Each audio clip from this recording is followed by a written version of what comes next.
അവിടെ വെച്ച് ഈ ഉള്ളവൻ പ്രസംഗിച്ചു. അവിടെ ആയിരക്കണക്കിന് സഹോദരിമാരും സന്നിഹിതരായിരുന്നു. അവിടെ വെച്ച് പറഞ്ഞപ്പോൾ ഈ ഉള്ളവൻ പറഞ്ഞു, എന്ത്? അല്ലാഹുവിന്റെ റസൂലിന്റെ ചര്യകളോട് നമ്മൾ വിമുഖത കാണിക്കരുത്. റസൂലുള്ളാഹിയുടെ ചര്യയാണ് നമുക്ക് ഏറ്റവും മുന്തിയ ചര്യ. ആ ചര്യയെ നമ്മൾ ഒരിക്കലും അവഹേളിക്കരുത്. അല്ലാഹുവിന്റെ റസൂലിന്റെ കാലത്ത് റസൂലുള്ളാഹിയുടെ മജ്‌ലിസിലേക്ക് ദീന് കേൾക്കാൻ വന്ന സഹാബ വനിതകളോട് ആ വേഷത്തെ സംബന്ധിച്ച് റസൂലുള്ള എന്ന് പറഞ്ഞപ്പോ ഇസ്ലാമിന്റെ വേഷമായ മുൻകൈയും മുഖവും ഒഴികെയുള്ള എല്ലാ ഭാഗങ്ങളും മറച്ചുകൊണ്ട് വേണം പെണ്ണ് പുറത്തിറങ്ങാനെന്ന് ഇസ്ലാമിന്റെ വിഷയമങ്ങ് പറഞ്ഞപ്പോ ആ കാലഘട്ടത്തിലുണ്ടായിരുന്ന സഹാബ പുരുഷന്മാരും അതുപോലെ തന്നെ സഹാബ വനിതകളുമൊക്കെ ഇസ്ലാമികമായ കാര്യങ്ങളിൽ അവർക്ക് വലിയ താല്പര്യമായിരുന്നു. എന്നിങ്ങനെ സ്ത്രീകളുടെ വേഷത്തെ സംബന്ധിച്ചും അതേപോലെ തന്നെ സ്ത്രീകളുടെ വേഷം പറയുന്നതിന്റെ മുമ്പായി പുരുഷന്മാരുടെ വേഷം, ഓ എന്റെ പ്രിയപ്പെട്ട സഹോദരന്മാരെ, നിങ്ങളും ശ്രദ്ധിച്ചോളൂ. നെരിയാണിക്ക് താഴെ തൂങ്ങുന്ന വസ്ത്രം, മനഃപൂർവ്വം നെരിയാണിക്ക് താഴെ ഒരാൾ വസ്ത്രം ധരിച്ചാൽ അത് മാ അസ്ഫല, അല്ലാഹുവിന്റെ റസൂല് പറഞ്ഞല്ലോ, നെരിയാണിക്ക് താഴെ തൂങ്ങിയത് പിന്നാർ, അത് നരകത്തിൽ തന്നെ എന്ന ഭാഗവും അവിടെ നിന്നെടുത്തുകൊണ്ട് വിശദീകരിച്ചപ്പോ ആ രണ്ട് സംഗതികളും പറഞ്ഞതിന്റെ ശേഷം ഞാൻ പറഞ്ഞിരുന്നു, ഇസ്ലാമിന്റെ ഈ വേഷം ഇത് നിങ്ങൾ പ്രത്യേകം ശ്രദ്ധിക്കണം എന്ന് പറഞ്ഞ് മുൻകൈയും മുഖവും പിന്നെ പറയുന്നത്. ആ ഭാഗം ഇവിടെ വന്ന് പ്രസംഗിച്ച ഈ പേരോട്ടുകാരൻ എന്ത് ചെയ്തു എന്നറിയോ? സലഫി അതാ ദുബായിലെ ഈദ്ഗാഹിലെ ഗ്രൗണ്ടിൽ വെച്ച് പറഞ്ഞിരിക്കുന്നു, എന്ത്? തലമറക്കൽ ഇസ്ലാമിന്റെ വേഷമാണ്. എങ്ങനെ? തലമറക്കൽ ഇസ്ലാമിന്റെ വേഷമാണ് ദുബായിൽ പ്രസംഗിച്ചു. സലഫി തന്നെ പറയുന്നത് കേട്ടോളൂ എന്ന് പറഞ്ഞിട്ട് എന്റെ പേരിൽ ആരോപണം, ഞാൻ അതല്ല പറഞ്ഞത്. കാരണം അതിന്റെ ശേഷമുള്ള മുൻകൈയും മുഖവും ഒഴികെയുള്ള എല്ലാ ഭാഗങ്ങളും എന്ന ഭാഗം മൂപ്പര് കട്ടു. എന്റെ പ്രസംഗത്തിൽ നിന്ന് സന്ദർഭത്തിൽ നിന്ന് അടർത്തിയെടുത്തതാണ്. അത് നിങ്ങൾ ആദ്യം ഒന്ന് കേൾക്കുക, എന്നിട്ട് ഞാൻ പറഞ്ഞുതരാം അയാൾ കാണിച്ച കൃത്രിമം മനസ്സിലാക്കാൻ. അയാൾ തന്നെ പറയുന്നത് പറഞ്ഞാലും പുരുഷന്മാരും അത് സ്വീകരിച്ചു, സഹാബാ കിറാമിന്റെ ഭാര്യമാരും അത് അംഗീകരിച്ചു. വസ്ത്രം മുഴുവൻ കൃത്യമായി ഇസ്ലാമിന്റെ വേഷം ധരിക്കണം. മുൻകൈ പറഞ്ഞാലും പുരുഷന്മാരും അത് സ്വീകരിച്ചു, സഹാബാ കിറാമിന്റെ ഭാര്യമാരും അത് അംഗീകരിച്ചു. വസ്ത്രം മുഴുവൻ കൃത്യമായി ഇസ്ലാമിന്റെ വേഷം ധരിക്കണം. മുൻകൈ അവിടെ ഇസ്ലാമിന്റെ വേഷം കണ്ടോ?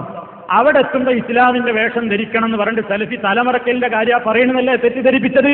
അയാൾ കേൾപ്പിച്ച അതേ സീഡിയിൽ തന്നെ ശ്രദ്ധിച്ച് കേട്ടാൽ അയാൾ ആ ക്ലിപ്പിന്ന് മുറിച്ചെടുത്ത ഭാഗം, സീഡിയിൽ നിന്ന് മുറിച്ചെടുത്ത ഭാഗം നിൽക്കുന്നിടത്ത് അള്ളാഹു ഒരു വലിയ ഒരു പ്രത്യേക ഞാമത്താണ് നിങ്ങൾ കൂട്ടിക്കോളൂ. മുൻകൈ എന്നുള്ളൊരു 3 കേൾക്കാൻ സാധിക്കുന്നത് അവിടെ മൂപ്പര് കട്ടിയത്. ഞാൻ സ്ത്രീകളുടെ വേഷ പറയുന്നത്, ഇയാൾ അത് എന്റെ തലമറക്കലായി ചിത്രീകരിച്ചു.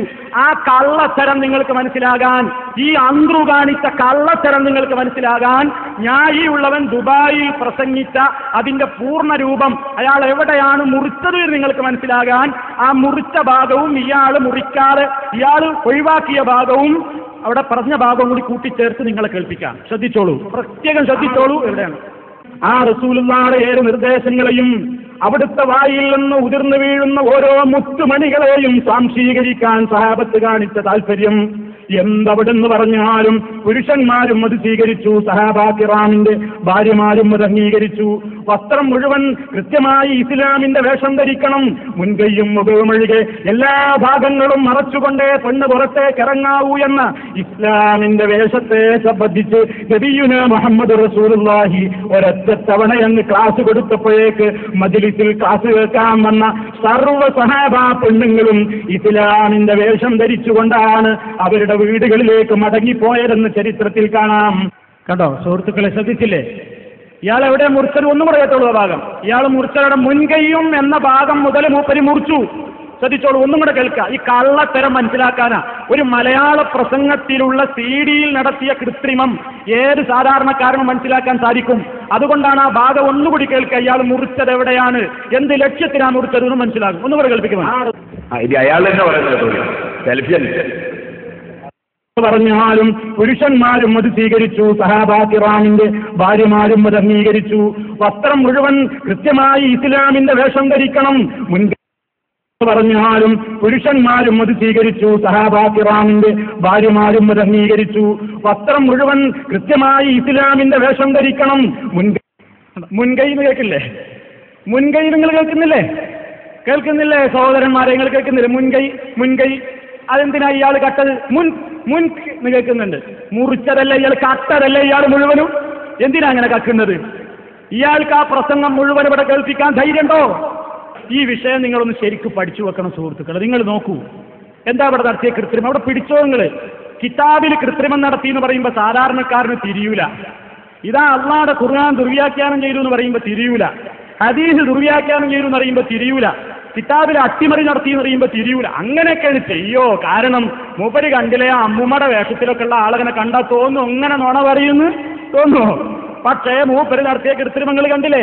കട്ടതല്ലേ ആ ഭാഗം? എന്തിനാ പേരോടെ കട്ടത്? തെറ്റിദ്ധരിപ്പിക്കാൻ വേണ്ടി കട്ടതല്ലേ? ഈ പരിപാടി മുനാഫിക്കിന്റെ ലക്ഷണമല്ലേ? ഞാൻ ശേഷം വിശദീകരിക്കുന്നുണ്ട്. അതുകൊണ്ട് സുഹൃത്തുക്കളെ, ആ വിഷയവും കൂടി ഒന്ന് പറഞ്ഞുതരാം. മുസ്ലിം സ്ത്രീകളെ സംബന്ധിച്ചിടത്തോളം അല്ലാഹുവിന്റെ റസൂല് നമ്മളോട് കൃത്യമായി പറഞ്ഞതാണല്ലോ ഇസ്ലാമിന്റെ വേഷം ധരിക്കാൻ. ആ പ്രാധാന്യമാണ് റസൂലുള്ളാഹിനോടുള്ള മഹബത്ത് പ്രസംഗിക്കുമ്പോൾ ആ വേദിയിൽ എത്തിയുള്ളവൻ പ്രസംഗിച്ചത്. അല്ലാഹുവിന്റെ റസൂൽ എന്താ പറഞ്ഞത് അറിയില്ലേ? ഒരു